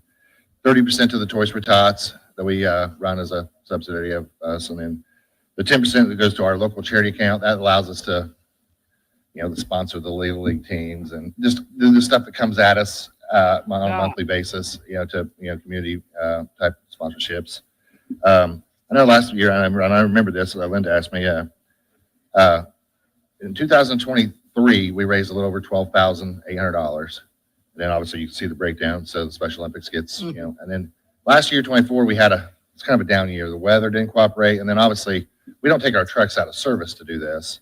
So, if the trucks and the ambulances sitting at Madison and Jackson station, at Station 1, get a call at 4:30, it shuts down the operation. Because obviously the calls, we're not going to, we're still going to do our jobs, So that, that's just so predictable and we're busier than ever. So last year was a little under $8,000 just because the weather and just how busy we were, So I know, so that impacted us a little bit as far as, the breakdown of what we got to our charities last year was one of the worst years we had as far as total collection. Still not bad.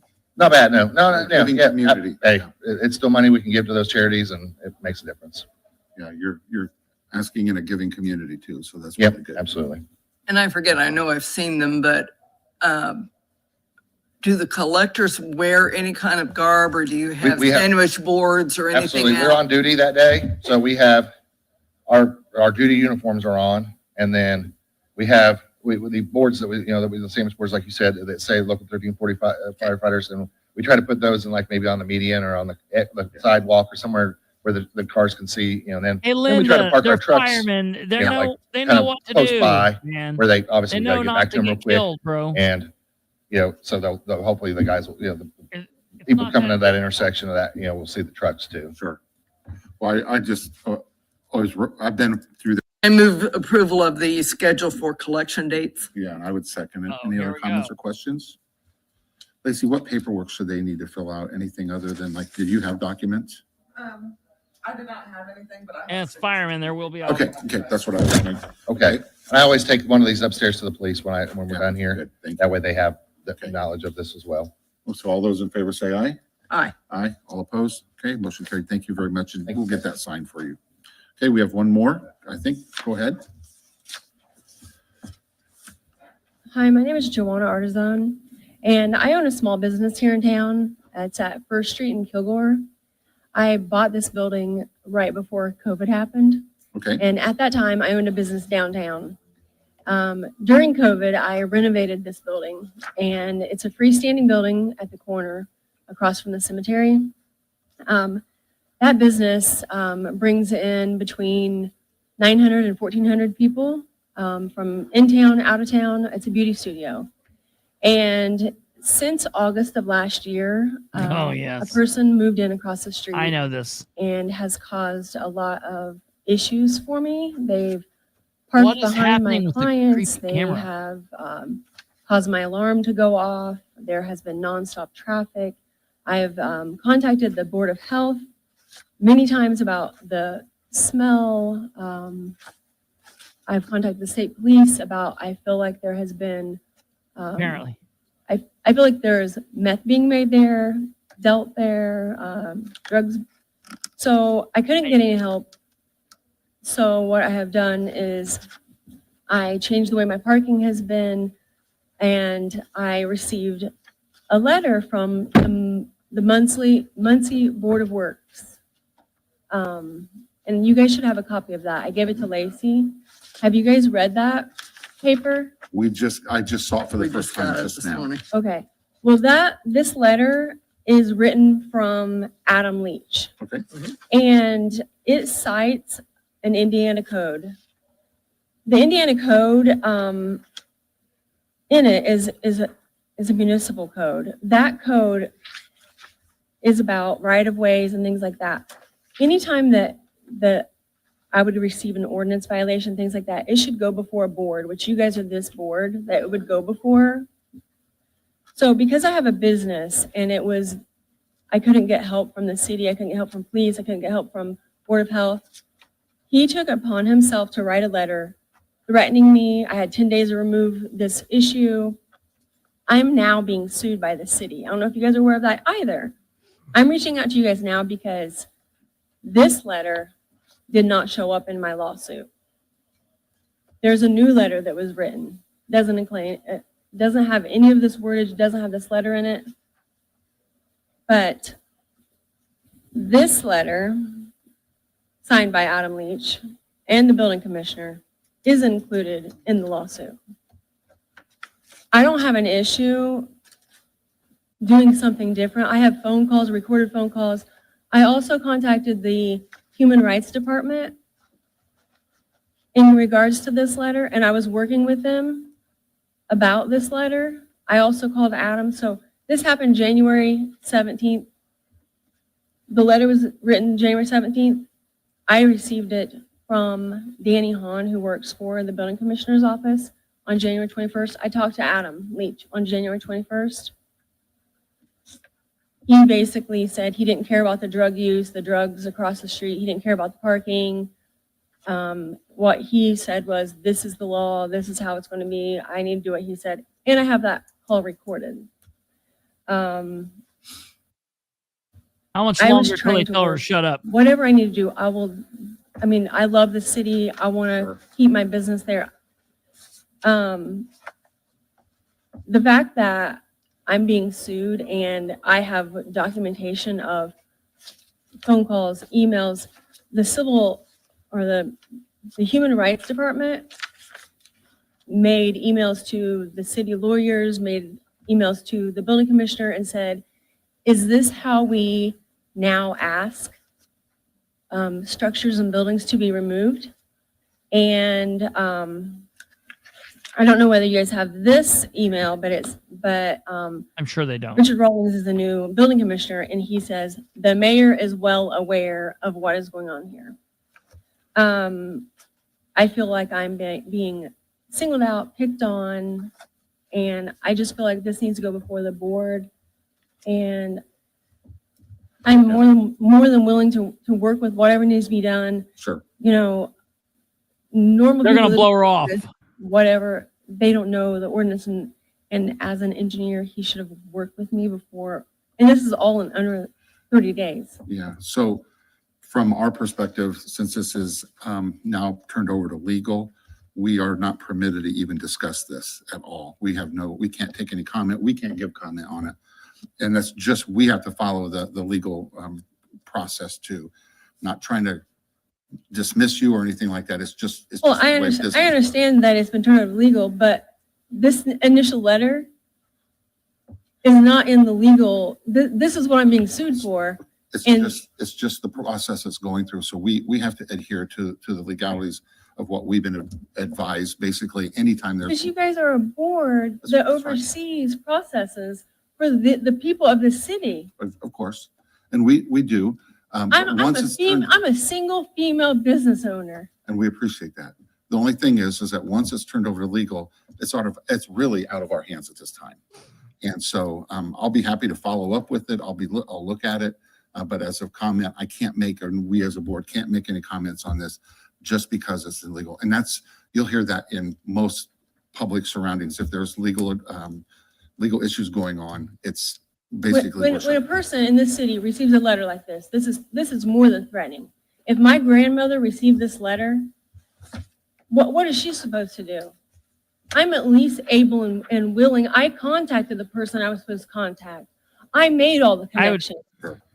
Well, We can't say anything about this.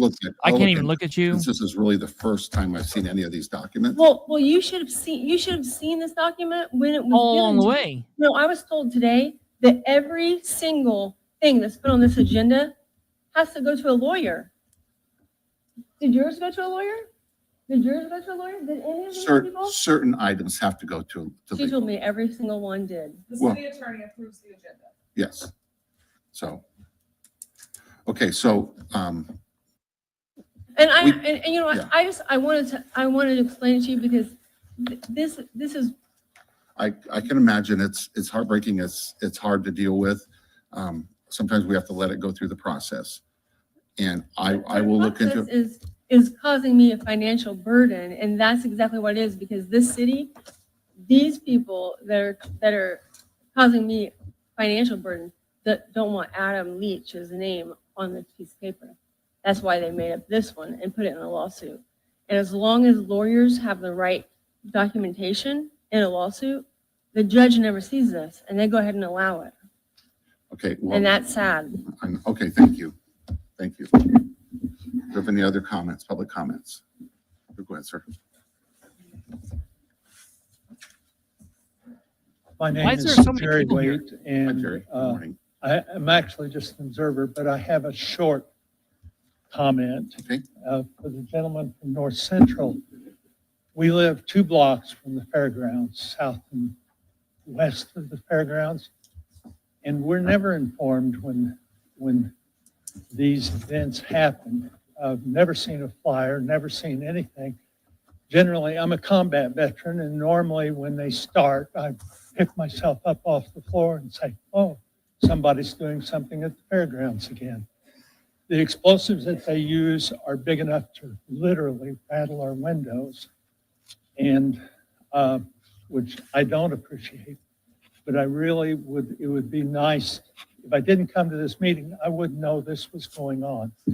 Same with the last one they had. So we would appreciate being better informed, and maybe possibly if they could moderate the explosive content. I mean, fireworks, regular fireworks are fine, but mortars that rattle our windows are just a little too big. Thank you for your comment. Do you have any response? I'm trying to find that Tweety Bird right now. Well, the CobraCon event was something we participated in, but we weren't the Cobra, the firing system company puts on the event. Now, they get approval. There's no real system in Muncie for notifying people of a private event. As a matter of fact, they don't have any objection to the public actually reviewing the event, other than they have private insurance and a bunch of things, so they can't make it a public event. So that's probably one of the problems you're having, is they can't publicize it because it's not a public event. All I can tell you is I know the people that put it on, and it's not their goal to disturb people in the neighborhood, and It just so I can happens. Talk to them about notifying you people in the neighborhood that might be concerned. If you'll give me your card and your name, that next time they have an event, if they have it here again, I'll be happy to put you on notice, and then, okay, and then you can be prepared. Okay. Thank you, Jerry, for bringing that up, and Richard, thank you for answering that. Okay, thank you very much. But that's part of the reason why they're not allowed that. In a lot of cities, when they're doing these types of private events, the city doesn't want notice to be out there, because now they're going to have traffic control, and have other issues with people coming to the event. And fortunately, this event is made to be a session training. And then secondly, they're putting on that they do a firing system that does everything from state pyrotechnics to FX. Okay. And yeah, there's some pretty crazy stuff. Thank you. Go on and- Thank you. But it's, you know, for as many people that have an issue with it, obviously there are people that enjoy it. So. Okay. Do we have any other comments? Morning, Amber. Good morning. Amber Green, Director of Communications for the city. I just want to add a point of clarification for events like that. When they are going to be disruptive events, if they are sent to us, and I think the event is great. I don't believe it's disruptive, but we know that it does affect the neighbors. When it is sent to us, the CobraCon event was posted to city's social media and website as soon as it was approved through you. So events such as that, if you send them to me, I'm more than happy to get them out. So that way neighbors can be aware. Okay. Yep. Thank you. Any other comments or questions? Good morning. Good morning. My name is Constance Jones. I did a noise ordinance and I did a form for the Muncie Police Department. Me and my brother were putting on for Mother's Day bash for a weekend for the mothers and aunts, but unfortunately my brother just passed 2 nights ago, or he would have been here with me. All my aunts and everything, like most of our family had COVID last year, so we didn't get to celebrate. So that's why I'm here now. I have not noticed. That's interesting. Yes, the police He hasn't in the chief past. signed off on it and everything. He said you guys would have copies. Yeah, I have a picture in my phone. I took a picture. What is it you're requesting? For our 900 South Penn Street for a Mother's Day event. Noise exemption? Yes. Street closure? No street closures. Just noise exemption? Yes, ma'am.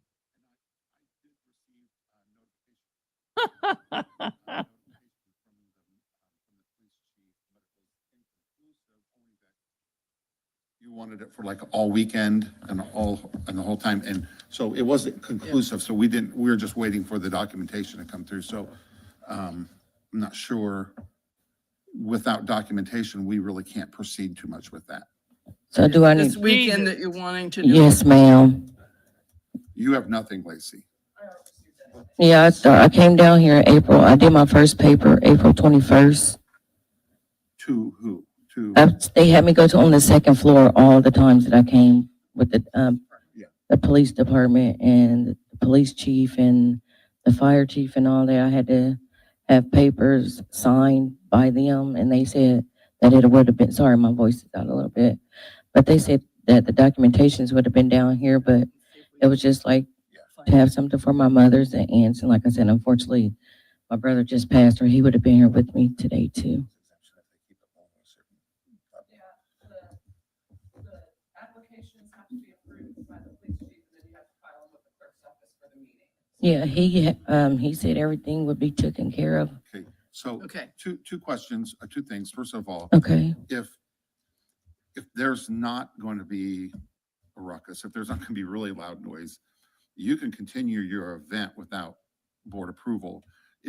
Go do it, woman. And I talked to all the neighbors Yeah. and everything. They're fine with What, it. are you going to have a band? Are you going to have? A DJ inside. It's inside of a building. As long as it's within reason, you can have an event without a noise exemption if you stay within the noise ordinances. Okay. We were just trying to do everything the right way, and that's, And I appreciate that. The other thing that we can do, if you think that you're going to go outside of those boundaries, mhm. we can recess for a moment to see where that documentation is, just so to give you an opportunity to look at that. So tell me, is this going to be a really loud event? No, it's going to be on the inside. It's a small building. It's not really a big building. How many people do you? It's 100. So if it's going to be inside and it's going to be relatively, maintained, there's no need for a noise ordinance unless you're fearful it's going to break out into, No, this was one of the documentations they said I needed to do, so. So at this point, I don't That'd be think we amazing, need any Stumblefoot. documentation. However, Okay. having the police chief and the police department aware of what's happening is a good thing. Yeah, So- they've been aware since April 21st. Okay, and I will follow up with Police Chief Sloan about this, just to make sure that we're okay. And I think you're gonna be okay. Okay, The recommendation is Keep it low. keep it low. okay. Just stay within the ordinance, stay within the rules, and you'll be fine. All right, thank And you. Thank you for, first of all, thank you though for coming here and trying to do it right and doing it right. Unfortunately, somewhere in the miscommunication somewhere happened, but you should be fine, but I will communicate with Police Chief Sloan. Okay, thank Thank you. you very much. And we're sorry for your loss. Thank you. Have a good day. Thank you. I want to go. Okay. Any other questions, comments? Go ahead.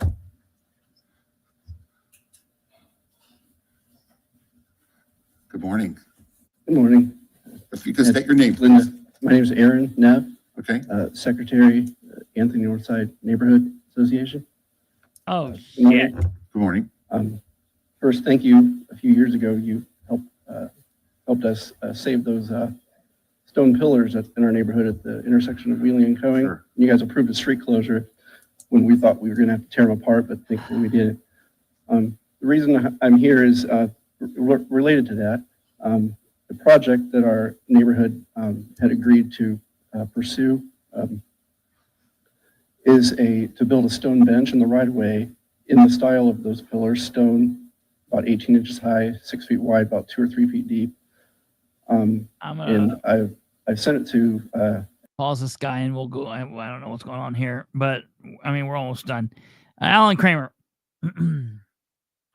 Police in the state of Indiana, as long as they have attended the Indiana Law Enforcement Academy, which is otherwise known as ILEA in Plainfield, if a police agency has sent their officers through that academy, or that's what they're accredited by, they have police power statewide. So, for example, an Albany police officer in Albany, Indiana, the little town north of Muncie in Delaware County, can make traffic stops and can conduct police activity in Albany.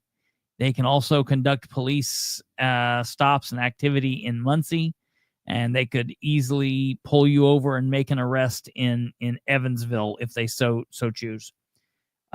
State police has statewide jurisdiction. Muncie police officers has statewide jurisdiction. Delaware County Sheriff's Department has statewide jurisdiction. Ball State Police also have statewide jurisdiction. 90% of your police agencies in Indiana are going to have statewide jurisdiction. Fort Wayne police officers do not, because they go to their own academy, so they only have citywide. Marion County IMPD police officers, IMPD officers do not have statewide. They only have jurisdiction within Indianapolis. However, they also get some kind of a waiver. Now I've heard they've started getting a waiver through what is still there as a constitutional office, Marion County Sheriff's Office, which I guess now is giving them statewide jurisdiction. But yes, state police, or excuse me, Ball State officer often does that. And listen, it died. It never went anywhere, Kate, which was a good thing. Muncie and Ball State generally help each other out and back each other up if there's things going on, or vice versa.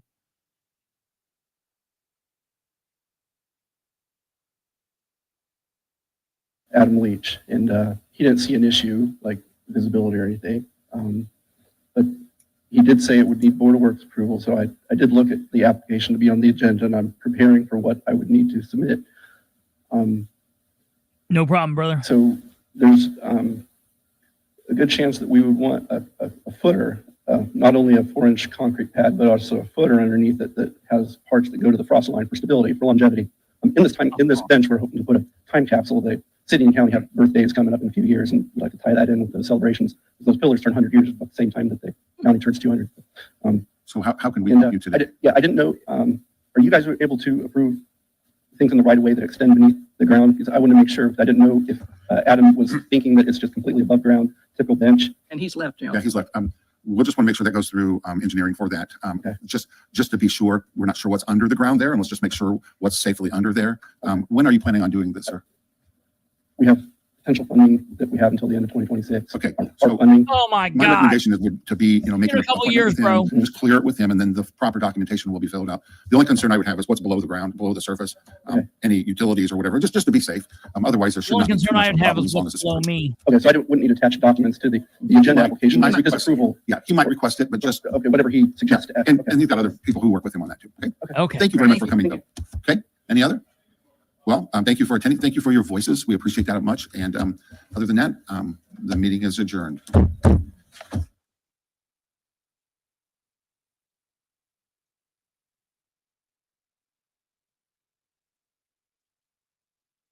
Okay, well, that was interesting. I'm going to follow up with obviously what we heard in here. For those that wanted to know, that woman's business was called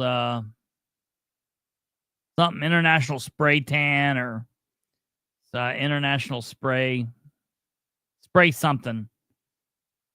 Sun Spray, Sun Kissed, International Suntan or something like that.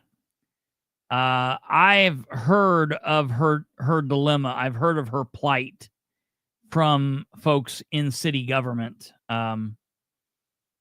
I've sent a message because if what I believe she said, I'm not even going to say what I think. I'm going to hold off till I'm going to talk to her and then I'll let you guys know. Cause what I think she was saying, if what I think she's saying is happening, I think that's a problem, and I will keep you guys posted on that. Obviously, we will be looking at this. There you go, Tweety Bird. Tweety Bird's been there. I knew it. Sun Spray International. Tweety Bird's got like a packet. So, all righty. You guys have a good night. We will be back tomorrow. That's just... one day away. So we'll see you back here tomorrow. God willing, you guys take care and take care of yourselves. Have a good evening and a good Mother's Day. Happy Mother's Day to everybody out there in the world that are mothers. Tomorrow we will take a look at the Delaware County Redevelopment Commission meeting that we did not get to today. And so we'll take care of that. All right, you guys have a wonderful rest of your night. And we will see you tomorrow. Yeah, I'm interested in what's going on there. I'll keep... I bet Stumblefoot, you could probably take a couple of guesses. And the first two don't count. So I'll text you. All right, you guys take care. God bless. Good night. I'm trying to figure out how to end this thing. All right.